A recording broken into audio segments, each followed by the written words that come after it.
Oh, yeah, I forgot. I watched the second episode of Loki, and I don't know, just couldn't find time to get around to doing a video about it.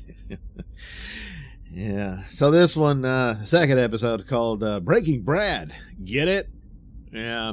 Well, no, Loki and Mobius don't go into cooking meth and selling it and all that. No. There's a rogue TVA agent they got to find because he knows where Sylvie is. And that's Brad. Brad has gone to the sacred timeline, which is the one in the middle of all the branches. You know, because they can literally look at it out the window. And he's living a pretty exciting life as a Hollywood movie star, which apparently would have been his life had he not been plucked by the TVA because he's a variant or what have you. But anyway, that's what he's doing. And, well, they have a little chase, you know, and they go and get him.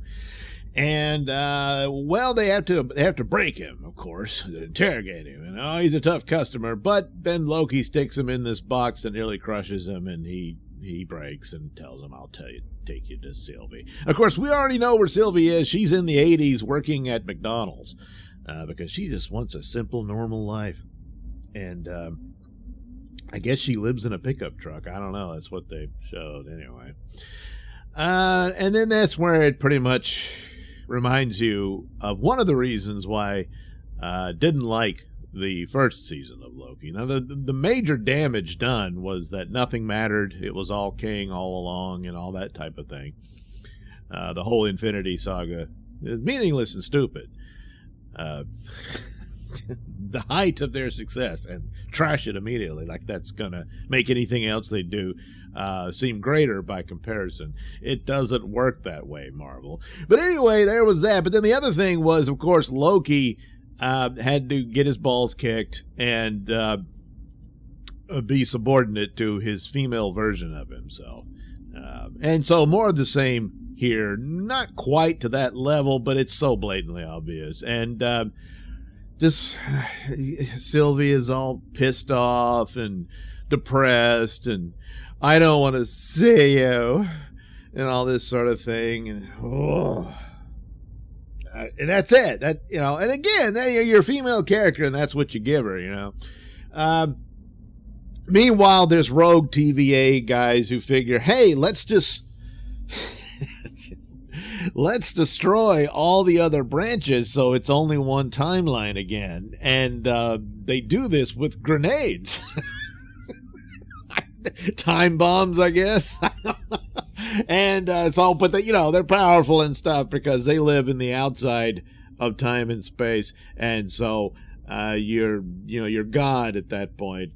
Whatever. Anyway, that's what they're doing. And you're like, oh no, we've got to team up and stop them. So one thing they did do was Loki has his magic back, so he's able to do magic stuff. So that's nice. And so he and Sylvie zap the bad guys with, I don't know, green smoke or something. And but a couple of them get away, so some of the branches have been destroyed. So those are entire timelines, universes, all of that gone. And so they take a moment to look at the map that they have of what normally would be infinite possibilities, but it's only like a handful now, I guess. So, and they get teary-eyed and stuff, and because, well, there's all these different versions of people dead now because, or they never existed, or however you want to put it. And so there you go. There's that. That's something. And so then Sylvie goes back to moping, and she leaves to go back to the timeline she was living in, if it's still there. Well, what if it wasn't? So it's still there. So she goes to, I don't know, take a nap in the back of her pickup truck. Yeah. This is the second episode of 6 episodes, so really didn't do a whole lot. A little more than the first one, but the first one, okay, you're reintroducing your characters and stuff and all that. So, look, I was, powerfully dubious of its chances of doing anything, and that it might kind of limp along and just sort of be okay, maybe might be. No. Doesn't look good. They'll probably have some little cameo or something they'll throw in at the last minute. But so what? It's like, hey, maybe even Anakin should show up. So no. They're trying to change chorus and all that stuff, but this show was done so much earlier that any changes they might have done, unless they're going to do like they do with the movies and reshoot right at the last minute, which didn't help Ant-Man at all.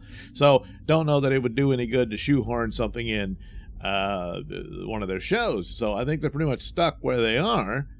And all you can do is say, well, it's better than Ahsoka and way better than a Silent Invasion.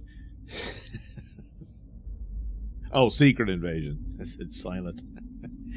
Yeah, that was the reaction to it mostly, because no one really stuck around to finish that one. So anyway, doesn't look good for Marvel. Plans are afoot to try to save it, but it's probably already too late. They might all just cancel everything except, I guess, Deadpool, and then kind of rest it a while, and then come back with some movies. If they still want to do their little wrap-up Secret Wars thing, they could do that. But and then start back over with new, recast characters to do the characters that people care about. No one really knows the others. Yeah.